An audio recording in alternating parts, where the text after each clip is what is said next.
Hello friends, ഒത്തിരി ഒത്തിരി സ്വപ്നങ്ങൾ സീരിയലിൻ്റെ ഇന്നത്തെ എപ്പിസോഡ് റിവ്യൂയിലേക്ക് എല്ലാ കൂട്ടുകാർക്കും സ്വാഗതം. അങ്ങനെ തന്നെ വർഷയും അതുപോലെ തന്നെ വിവേകും കൂടി എന്തായാലും ഇന്നത്തെ ഒരു രാത്രി തന്നെ ഈ ആലപ്പുഴയിൽ തന്നെ കഴിച്ചുകൂടാൻ തീരുമാനിച്ചിരിക്കുകയാണ്. അപ്പോൾ നമ്മൾ എവിടെ പോകുമെന്ന് ചോദിക്കുന്നുണ്ട്. ആലപ്പുഴയിലാണോ, ഹോം സ്റ്റേയിലേക്കും അതുപോലെ തന്നെ ഏതെങ്കിലും ഒരു ഹോട്ടലിലോ റൂം എടുക്കാം എന്ന രീതിയിലൊക്കെ പറയുന്നുണ്ട് കേട്ടോ. ആ സമയത്ത് എന്നാൽ പിന്നെ അങ്ങനെ അവിടെ ഡ്രസ്സും വാങ്ങിച്ചാൽ പോരെ, എന്നിട്ട് രാവിലെ നമുക്ക് ശ്രീനാഥിനെ കൂട്ടിക്കൊണ്ട് പോകാമെന്ന് പറയുന്നു. അതിനുശേഷം തന്നെ നമ്മുടെ ശിവയാണെങ്കിലോ ഇത്രയും നേരമായിട്ട് വർഷയെ കാണാനില്ല, ഇവളിവിടെ ഇതെവിടെ പോയി, എനിക്കാകെ ടെൻഷനായിട്ട് വയ്യ എന്ന് പറഞ്ഞിട്ടിരിക്കുന്നു. ആ സമയത്ത് മല്ലികാക്കി അങ്ങോട്ട് വരുന്നുണ്ട് കേട്ടോ. വർഷയാണെങ്കിലോ ഇന്ന് ശിവയെ വിളിക്കുന്നുണ്ട്, എന്നിട്ട് കാര്യങ്ങൾ സംസാരിക്കുന്നുണ്ട്. ആ സമയത്ത് എവിടെ വർഷ, നീ ഇത്ര നേരമായിട്ട് ഫോൺ സ്വിച്ച് ഓഫ് ആക്കിയിട്ട് നീ എങ്ങോട്ടാണ് പോയത്? നീ ഇങ്ങനെ ടെൻഷൻ ആവല്ലേ ശിവ, ഞാൻ ആലപ്പുഴയിലേക്ക് വന്നതാണെന്ന്. ആലപ്പുഴയിലേക്കോ? അതെ, ആലപ്പുഴയിലേക്ക്. പിന്നെ നിൻ്റെ കൂടെ പിന്നെ ആരാ ഉള്ളത്? ആ സമയത്ത് എൻ്റെ കൂടെ വിവേക് ഉണ്ടെന്ന് പറയുന്നു. നിങ്ങൾ രണ്ടുപേരും കൂടി എന്തിനാ പോയതെന്ന് ചോദിക്കുന്നുണ്ട്. അതൊക്കെ ഞാൻ വന്നിട്ട് പറയാം, നിനക്കൊരു സർപ്രൈസ് ഉണ്ടെന്ന് പറയുന്നു. ആ സമയത്ത് ഇന്ന് ഞങ്ങൾ എന്തായാലും വരില്ല, നാളെ വരുള്ളൂ എന്ന് പറയുന്നുണ്ട്. നാളെയോ? എങ്ങനെ, നിങ്ങൾ എവിടെ നിൽക്കും എന്നൊക്കെ ചോദിക്കുന്നുണ്ട്. എൻ്റെ ഫോണിൽ ചാർജ് കമ്മിയാണ്, എന്തായാലും നാളെ വന്നിട്ട് കാര്യങ്ങൾ സംസാരിക്കാൻ കേട്ടോ എന്ന് പറയുന്നു. ഇതെല്ലാം തന്നെ മല്ലികാക്ക അവിടെ നിന്ന് കേട്ടുകൊണ്ടിരിക്കുകയാണ് കേട്ടോ. അയ്യോ, വിവേക് സാറും അതുപോലെ തന്നെ വർഷയും കൂടി ഒരുമിച്ചാണോ ഇന്ന് താമസിക്കുന്നത്?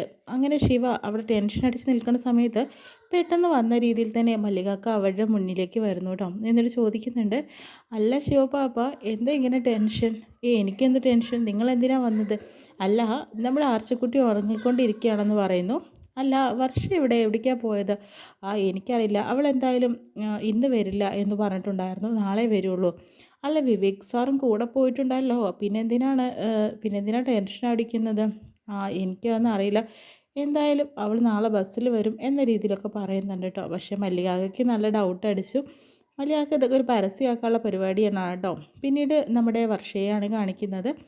അങ്ങനെ അവൾ റൂമൊക്കെ എടുത്തിട്ട് അവിടെ ഇന്നത്തെ ഒരു ദിവസം കഴിച്ചു കൂട്ടുകയാണ്. ആ സമയത്ത് വർഷയാണെങ്കിലോ നാളത്തെ ദിവസത്തെക്കുറിച്ച് ഒരുപാട് ചിന്തിക്കുന്നുണ്ട്. അപ്പോൾ വിവേകം അങ്ങോട്ട് ചെല്ലുന്നുണ്ട് കേട്ടോ. പക്ഷേ ഞാനൊരു കാര്യം പറഞ്ഞിട്ടുണ്ടെങ്കിൽ താൻ തെറ്റിദ്ധരിക്കരുത്, കാരണം അത് തനിക്കും കൂടി വേണ്ടിയിട്ടാണ് ഞാൻ പറയുന്നതെന്ന് പറയുന്നു. എന്താ വിവേകൻ നീ പറയാൻ ഉദ്ദേശിക്കുന്നതെന്ന് ചോദിക്കുന്നുണ്ട്. നമുക്ക് എറണാകുളത്ത് പോയിട്ട് അവിടെ നല്ല ഹോസ്പിറ്റലൊക്കെ കണ്ടുവച്ചതിന് ശേഷം മാത്രം ശ്രീനാഥിനെ ഇവിടുന്ന് കൂട്ടിക്കൊണ്ട് പോയാൽ പോരെ എന്ന് ചോദിക്കുന്നുണ്ട്. ആ സമയത്ത് അതെന്താ ഇപ്പം അങ്ങനെ പറയുന്നത്? എന്താ വിവേകിന് എന്നെ വിശ്വാസമില്ലേ? വിവേകിൻ്റെ മനസ്സിൽ ശ്രീനാഥിനെ എൻ്റെ മനസ്സിൽ വിവേകിനെ ഞാൻ വേറെ രീതിക്കൊക്കെ ചിന്തിച്ച് കൂട്ടുമെന്ന് വിചാരിച്ചിട്ടാണോ വിവേക് ഇങ്ങനെ പറയുന്നത്? അതൊന്നുമല്ല, ഞാൻ പറഞ്ഞു എന്നേ ഉള്ളൂ എന്നും വിവേക് പറയുന്നുണ്ട്. ആ സമയത്ത് വർഷ പറയുന്നുണ്ട്, ഞാൻ എന്തായാലും ശ്രീയേട്ടനെ കൂട്ടിക്കൊണ്ടു പോകാനായിട്ട് തീരുമാനിച്ചു. ആരുമില്ലാത്ത എനിക്ക് ഒരു കൈത്താങ്ങേകിയത് ശ്രീയേട്ടൻ തന്നെയാണ്. കാരണം ശ്രീയേട്ടനെ കാണുമ്പോഴാണ് എനിക്ക് ആരൊക്കെ ഉണ്ടെന്ന് തോന്നിയിട്ടുള്ളത്. പിന്നെ മാത്രമല്ല, വിവേകിന് എന്നെ മനസ്സിലാവുന്ന ഞാൻ കരുതുന്നത്, മറ്റൊന്നുമല്ല.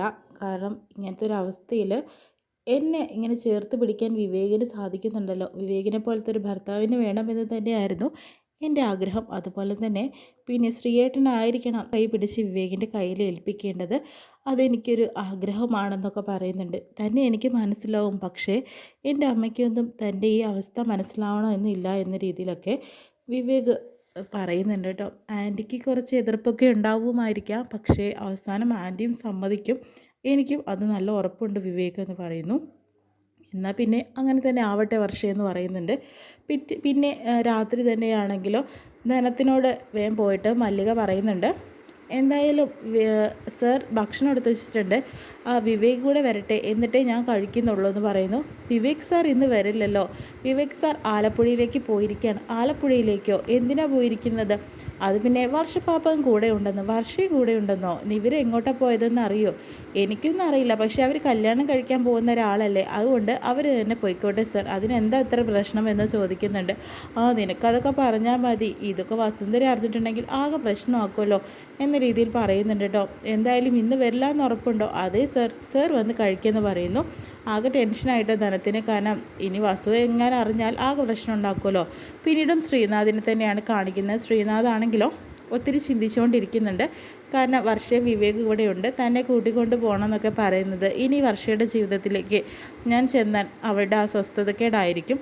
അപ്പോൾ ആ സമയത്ത് വർഷയെക്കുറിച്ച് നല്ല ഓർമ്മകൾ എടുക്കുന്നുണ്ട്. അതായത് താൻ വർഷയെ വയനാട് അമ്പലത്തിൽ വെച്ച് ആദ്യമായി കണ്ടതൊക്കെ, അവളോടുള്ള നിഷ്കളങ്കമായ ആ ഇഷ്ടം, അതൊക്കെ ശ്രീയുടെ ഉള്ളിൽ ഇപ്പോഴും ഉണ്ട്. മാത്രമല്ല വിവേകുമായിട്ടുള്ള ആ ഒരു വർഷയുടെ ആ ഒരു ഫോട്ടോകളും മനസ്സിനകത്ത്, ആ ഒരു ബീച്ചിൽ വെച്ചിരുന്ന് ഉണ്ടായിട്ടുള്ളത് അഭി കാണിച്ചു കൊടുത്തതൊക്കെ മനസ്സിനകത്ത് വരുന്നുണ്ട് കേട്ടോ. അപ്പോൾ ആകെ ടെൻഷനായിട്ട് നിൽക്കുവാണ് കേട്ടോ. പിന്നീട് ആണെങ്കിലോ പിറ്റേ ദിവസമല്ല, അന്ന് തന്നെ വർഷയോട് തന്നെ ചോദിക്കുന്നുണ്ട് കാര്യങ്ങളൊക്കെ വിവേക്. തന്നെ വിഷമിപ്പിക്കാൻ വേണ്ടിയല്ല നേരത്തെ ഞാൻ അങ്ങനെയൊക്കെ പറഞ്ഞത്, കാരണം എൻ്റെ അമ്മയുടെ അവസ്ഥ അങ്ങനെയാണ്, അതുകൊണ്ടാണെന്ന് പറയുന്നുണ്ട്. വിവേക് എന്നെ മനസ്സിലാക്കുമെന്ന് പറയുന്നു. തന്നെ എനിക്ക് മനസ്സിലാവൂടോ, എന്തായാലും നാളെ നമുക്ക് ശ്രീനാഥിനെ കൊണ്ട് ഇവിടേക്ക് തന്നെ പോവാം എന്ന രീതിയിൽ അവിടെ പറയുന്നു. പിന്നെയും രാഹുലിനെയും നമ്മുടെ അഞ്ജുവിനെയാണ് കാണിക്കുന്നത്. അവർ രാത്രി ഫുഡൊക്കെ കഴിക്കാനായിട്ട് ഇരിക്കുന്നു. അങ്ങനെ കഞ്ഞിയൊക്കെ വിളമ്പുന്നുണ്ട്. താൻ കഴിക്കുന്നില്ല, ഞാൻ ഇന്ന് ഡയറ്റാണ്, 21 ദിവസം നോ കാർബോഹൈഡ്രേറ്റും അതുപോലെ തന്നെ നോ ഷുഗറും, അങ്ങനത്തെ ഒരു ഡയറ്റാണ്. 21 ദിവസം കഴിഞ്ഞ് എൻ്റെ ട്രാൻസ്ഫർമേഷൻ താൻ കണ്ടോ എന്ന് പറയുന്നു. പെട്ടെന്ന് തന്നെ 2-3 പേര് വരുന്നുണ്ട് കേട്ടോ രാഹുലിനെ കാണാനായിട്ട്. പെട്ടെന്ന് രാഹുലിനെ അങ്ങോട്ട് കൂട്ടിക്കൊണ്ട് പോകുന്നു. എന്നിട്ട് എന്തൊക്കെയോ സംസാരിക്കുന്നു. നമ്മുടെ അഞ്ജു ആണെങ്കിലോ അതെല്ലാം തന്നെ കണ്ടുകൊണ്ടിരിക്കുന്നുണ്ട്. എന്തോ ഒരു പ്രശ്നം ഉണ്ടെന്ന് മനസ്സിലാക്കുന്നു കേട്ടോ. അത് ചോദിക്കുമ്പോൾ അതെൻ്റെ ഫ്രണ്ട്സാണെന്ന് പറയുന്നു. പക്ഷേ രാഹുലിന് എന്തൊക്കെ പ്രശ്നങ്ങളുണ്ട് കേട്ടോ. പിന്നീടാണെങ്കിൽ പിറ്റേ ദിവസമാണെങ്കിൽ ഹോസ്പിറ്റലിൽ ചെല്ലുന്നുണ്ട്.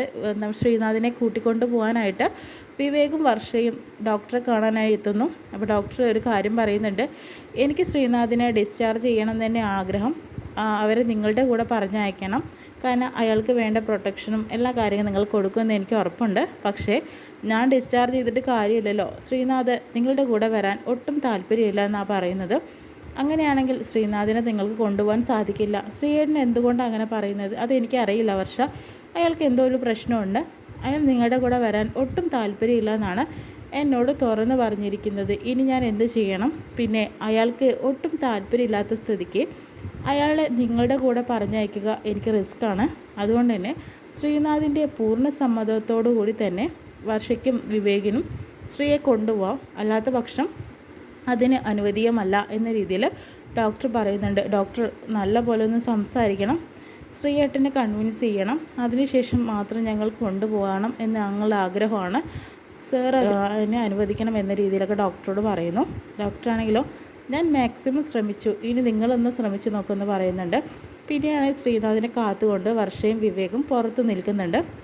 വർഷം നമ്മളിങ്ങനെ കാത്തു നിന്നിട്ട് കാര്യമുണ്ടെന്ന് തോന്നുന്നില്ല, ശ്രീനാഥ് വരുമെന്ന് എനിക്ക് ഉറപ്പൊന്നുമില്ല എന്ന് പറയുന്നുണ്ട്. ശ്രീനാഥ് വരും, എനിക്ക് ഇന്നലെ ശ്രീയെ നിന്നോട് സംസാരിക്കാൻ പോലും ഇഷ്ടപ്പെടുന്നില്ല, പിന്നെ എന്തിനാ ഇപ്പോൾ അയാൾ കാണാൻ പോലും താല്പര്യപ്പെടില്ല, പിന്നെ എന്തിനാ നീ ഇങ്ങനെ കാത്തു നിൽക്കുന്നത് വർഷയോട് ചോദിക്കുമ്പോഴത്തേനും, ഇത് ഇന്നലെയല്ലേ, ഇത് ശ്രീയേട്ടൻ്റെ ആ ഒരു മൈൻഡൊക്കെ മാറിയിട്ടുണ്ടാവും.